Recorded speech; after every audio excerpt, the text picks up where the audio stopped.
welcome to the deep dive. So the sources you've brought us today, they paint this picture of, Roman military thinking that just seems almost insane by today's standards. It really does. We're talking about soldiers who didn't just face danger, they apparently sprinted towards it, specifically in siege warfare. Yeah, capturing a city. And that absolute nightmare scenario being the first person over the enemy wall. Exactly. I mean, just try to visualize it. You're at the foot of this huge wall, maybe meters and meters high. The enemy's up there waiting, armed. And your job. Climb a ladder. First one up.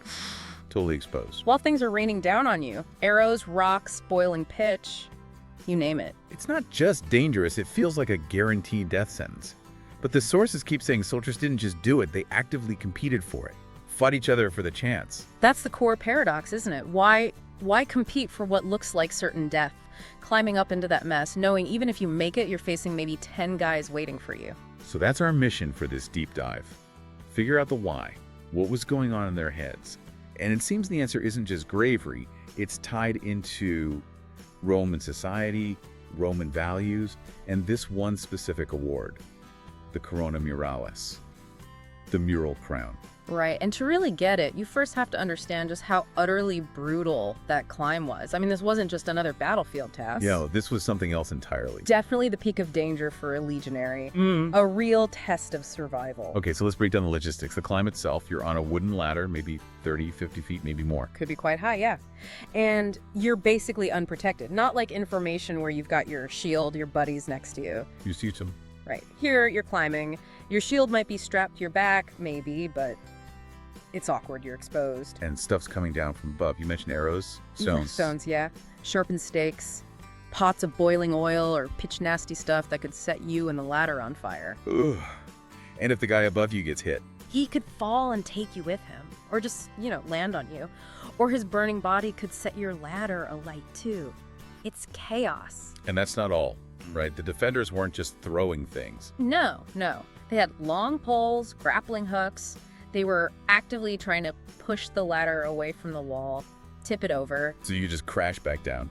Broken bones, probably worse. Or get trampled by your own guys supporting the assault from below. It's just danger from every single angle. And if you make it to the top? If you make it, the sources are pretty clear, the odds weren't great. But let's say you do. You're exhausted from the climb, maybe disoriented. And you're trying to pull yourself over the top edge. While defenders are right there, fresh, maybe 5 or 10 of them, swinging down at you with swords, axes. They have the height, the leverage. Sounds almost impossible for one person to succeed. Well, yeah, surviving that initial contact was incredibly difficult. The sources say many who got onto the wall never came back down alive. So how did anyone ever manage it? If one man alone couldn't realistically take and hold the wall? Well, that's where the unit comes in. Teamwork was crucial, even for this individual award. So it wasn't just one guy climbing in total isolation. Rarely. Often, the best chance fell to officers, like centurions or tribunes, because they had men specifically tasked with supporting them. Okay, what kind of support are we talking about? Several kinds. You needed guys at the bottom, maybe in a testudo formation, the tortoise, with shields locked overhead. Right, to protect against the falling stuff and keep the ladder base secure. Exactly. Stop it being pushed away easily. And then, crucially, you needed covering fire. Suppressing fire, you mean? Archers, slingers? Yeah, specialist troops, light infantry, auxiliary sometimes. Their job was just to pour fire onto the defenders on that section of the wall. Keep their heads down. Give the climber a few vital seconds. Just a window. That covering fire could be the difference between getting over the top or getting killed instantly. Okay, so the officer climbs, his men provide cover. But what's in it for the regular legionaries doing the supporting? Shared glory. Shared glory, definitely. If your centurion makes it, the whole unit looks good. But the sources are pretty blunt about another major motivator. Money.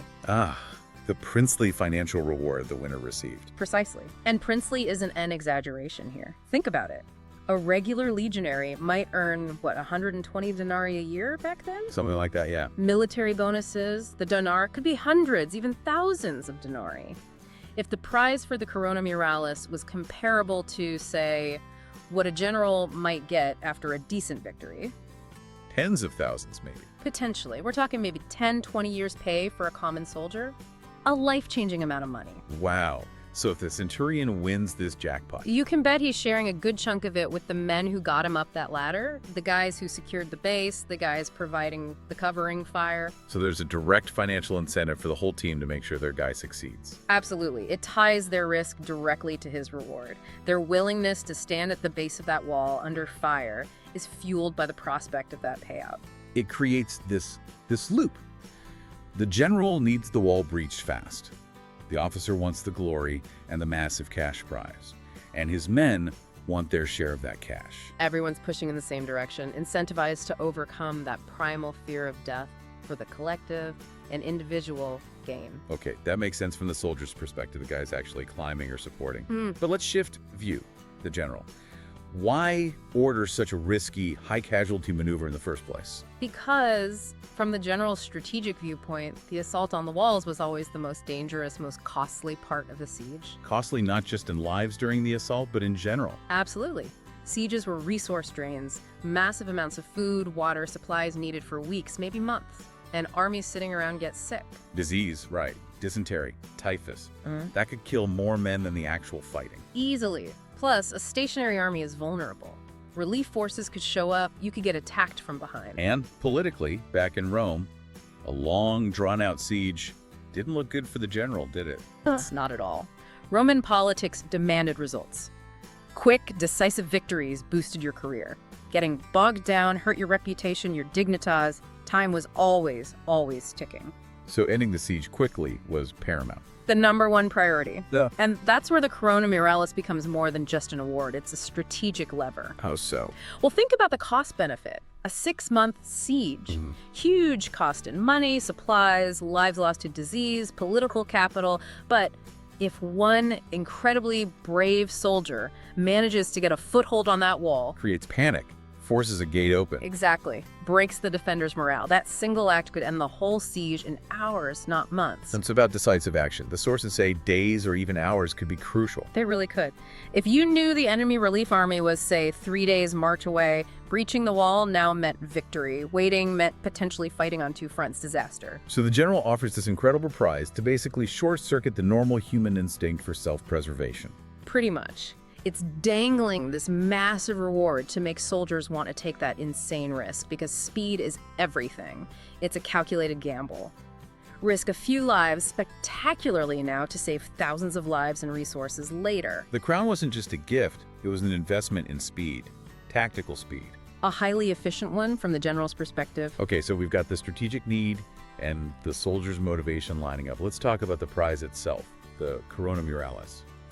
What did it actually look like? It was impressive. Aulus Gellius describes it. It was a crown made of solid gold. Not just a wreath, then. No, shaped specifically like the top of a city wall, with the battlements, the crenellations carved into it, instantly recognizable for what it represented. And the sources say its impact was huge. One of the most coveted military decorations in Rome. They compare it to, like, the Medal of Honor today. But they emphasize its impact was actually much greater in the Roman context. Why greater? Primarily because of its rarity and the understood risk. Only one person could officially be first. Even if several guys made it over around the same time, usually only one got the recognition. And you mentioned that chilling detail earlier. They generally didn't give awards posthumously. Right. That's a key factor. Roman military culture valued rewarding the living. And the sources are stark. Many who made it onto the wall did not come back down alive. So you had to be the first, and you had to survive to claim the prize. Exactly. You weren't just competing against other Romans and the enemy, you were competing against death itself. If you died achieving it, your family didn't get that huge boost. The crown went to someone else, or maybe wasn't awarded at all for that siege. But you also said centurions had the best shot because of the support they commanded. The sources claim the award was open to anyone without regard to rank or status, at least until the empire. Was that real? Could a regular grunt actually win it? That's the million denarii question, isn't it? Statistically, yes, an officer with dedicated support had better odds. But the principle was that it could be won by anyone. And did it happen? The sources say yes. They give an example of a simple marine being decorated. That proves a regular legionary was definitely eligible. So the possibility was real, even if the odds were long for a common soldier. And that possibility was critical. It meant every soldier on that field could dream of achieving it. It kept that competitive fire burning through all ranks, not just among the officers. That perception of meritocracy, however narrow, was key to the award's power. It fueled the ambition across the board. The dream was available to everyone. Okay, let's make this more concrete. The case study you mentioned, the siege of New Carthage, 209 BC. Scipio Africanus. A classic example. It shows the strategy, the competition, everything. Scipio was already known as a sharp commander. He tries to storm the city in the morning, fails. Defense is too strong. But he doesn't wait. He orders a second attack the same day. Which was brilliant. The defenders had fought off the first wave. They were tired, low on ammo, rocks, arrows, oil, all that stuff. So when the second Roman wave comes, they focus their remaining strength on the main assault points. Naturally. Right. And that meant pulling defenders away from a less threatened area, the north side, which bordered a shallow lagoon. Which Scipio had anticipated. Seems so. He used the geography, maybe even the tide. He sent 500 picked men to wade or sneak across the lagoon. The sources say they got up the north wall unnoticed. That's the breakthrough. That's the decisive moment. Those 500 get inside, fight their way to the east gate, open it up, and the main Roman army floods in. Siege over. Quick, efficient victory. Just what Scipio needed. But the fighting wasn't quite over, was it? No. The city was taken, but then the fight for the Corona Muralis began immediately. Who were the contenders? Two main claimants. First, Quintus Trebellius. He was a centurion in the 4th Legion, part of that 500-man group that went over the north wall via the lagoon, did exactly what he was supposed to do. Okay, seems like a strong claim. But then you had Sextus Digitus. He was Marine, serving on a galley that was supporting the attack from the sea on the south side. He claimed he got onto a section of the wall first, maybe an outwork or something. So a legionary centurion from the main breach versus a Marine from a supporting attack. And it got heated, really heated. Livy says the argument between their supporters, legionaries backing Trebellius, Marines backing Digitus, got so bad it almost caused a violent clash. Wow. Romans fighting Romans after they've just captured the enemy city, all over who gets the credit. It shows you just how incredibly valuable this prize was perceived to be. It literally threatened unit cohesion right after a major success. How did Scipio handle it? Wisely. He couldn't just ignore it. He set up a formal arbitration panel, 3 senior officers, to hear the case and decide. And the verdict? A political masterstroke. They declared that both men had somehow entered the wall at the exact same moment. Simultaneously. Seems unlikely. Highly unlikely, probably a diplomatic fiction. Yeah. But the result was both Trebellius and Digitus were awarded the Corona Muralis. Why do that? Why not just pick one? Because Scipio needed maximum morale and unity.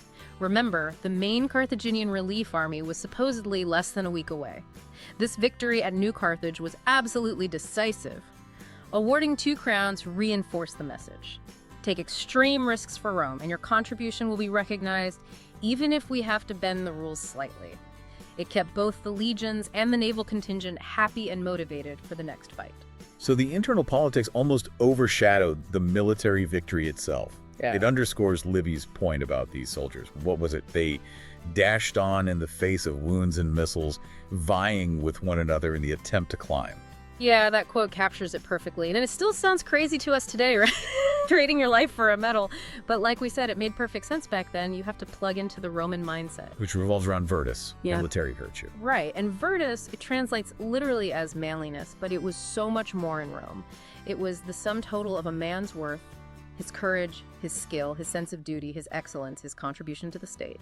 And this virtus wasn't just a personal quality, it had real-world consequences. Huge ones. Because in Rome, the political and military spheres were completely intertwined. You couldn't climb the political ladder, the cursus honorum, without proving yourself in military command first. The top politicians were the top generals. Same group of elite guys. Exactly. So military success wasn't optional for ambition. It was the primary way to get noticed, to gain prestige, to prove your virtus publicly. And the decorations, the donnae, like the Mural Crown, were the physical proof. They were the receipts for your virtus. Tangible evidence you could show everyone, the Senate, the voters, potential allies. The Corona Muralis, being the hardest to win, was the ultimate proof. So it wasn't just a memento, it was a political advertisement. Absolutely. It gave you tangible privileges back in Rome. You could wear it at festivals, maybe got special seats in the theater or forum. It constantly reminded people of your achievement, your worthiness for office. The sources draw that modern analogy. Winning the highest medal today brings fame. But in Rome, winning the Corona Muralis made you an instant, prominent contender for high office. Pretty much. It wasn't just job well done. It was, here's your ticket to the big leagues. It gave you instant credibility, respect, maybe even the loyalty of veterans who saw you as one of them, proven under extreme fire. But the really mind-blowing part, the thing that maybe explains why even a common soldier might risk it, is the impact on the family, right? The generational effect. That's the ultimate payoff. It wasn't just about you. Winning this crown elevated your entire family line, your gens. For an established aristocratic family, maybe it was just another feather in the cap. Perhaps.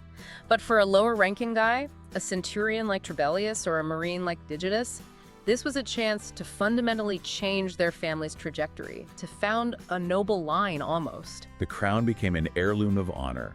An inheritance that future generations could use. Think about Trebellius again, the centurion from New Carthage. His family, the gens Trebellia, basically enters the history books with his decoration. They weren't prominent before him. But afterwards? Afterwards, because of the prestige he won, the family produced several notable figures over the next couple of centuries. Senators, officials, leveraging that initial act of bravery. And it culminates with Marcus Trebellius Maximus becoming consul in 55 AD. Consul, the highest office in Rome, nearly 250 years after his ancestor climbed that wall at New Carthage. That is an unbelievable return on investment. Risking your life in 209 BC sets up your descendant to lead Rome centuries later. That's why they did it. It wasn't just for gold or temporary fame, it was a shot at immortality for your family name. A shortcut, a dangerous one, but a shortcut nonetheless to the very top of Roman society. It completely reframes the meaning of that golden crown. It's a dynasty founding document. In essence, yes. And this idea, rewarding the first guy over the wall so heavily, it didn't just die with Rome, did it? No, the core psychology persisted. Into the Middle Ages, the sources show, it was common practice for the first man to successfully storm the wall in a siege to be rewarded with knighthood. Another massive social leap. From common soldier to landed nobility in one go. Same principle. Extreme risk equals extreme social reward. But then things changed. The sources point to the early modern period, the rise of gunpowder armies. Yeah, that's when you see a major shift. Military thinking starts prioritizing different things. Group cohesion, strict discipline, absolute order in the ranks become paramount. More important than individual acts of heroism. Increasingly, yes. With pike and shot formations, everyone had to move and act together precisely. An individual breaking ranks, even for a heroic reason, could disrupt the whole formation, potentially disastrously. So the lone hero charging the wall became a liability. It started to be seen that way. Those individual feats, once the pinnacle of Virtus, were increasingly viewed as dangerous solo efforts, unpredictable, risky to the unit's integrity. The kind of coordinated assault needed for pike and shot warfare didn't have room for that kind of individual glory-seeking. Less and less, the focus shifted. Success wasn't about one man's courage, but about the discipline and firepower of the entire unit acting as one. Why risk upsetting that carefully coordinated machine for one guy's honor? The military calculus changed. The efficient, disciplined unit became the hero, not the individual soldier. Exactly. The strategic value of incentivizing that kind of suicidal bravery just evaporated in the face of new military realities. The lever Scipio pulled so effectively just didn't work the same way anymore. Okay, so wrapping this up, what does this deep dive mean for you, listening? We started with that question. Why would anyone race towards almost certain death? And the answer, really, is that the reward was perceived as even greater than the risk. The Corona Muralis wasn't just gold, it was a ticket. A ticket to wealth, yes, but more importantly, to lasting social status, political power, and the elevation of your entire family for generations. It was the Roman dream, packaged in a golden crown, achievable through an act of ultimate, terrifying bravery. A system designed to harness personal ambition for strategic gain. A shortcut to the top, built on facing death head-on. But those sources also gave us that lingering image from New Carthage. Romans almost coming to blows with each other after the victory, fighting over who deserved the crown. Yeah, that detail about the legionaries versus the Marines is fascinating. It shows the sheer intensity the prize provoked. And it leaves us with a final thought for you to ponder. We see how the Corona Muralis motivated soldiers to win the battle, to take that incredible risk. But what's the potential downside for an army, for a state, when the hunger for individual glory, for that personal legacy, becomes so strong that it threatens to tear units apart after the common enemy is defeated? Is there a hidden cost when personal ambition, even if it secures victory, starts to overshadow unit cohesion? Something to think about. We'll leave it there for you to consider. Thanks for joining us on the Deep Dive. We'll catch you next time.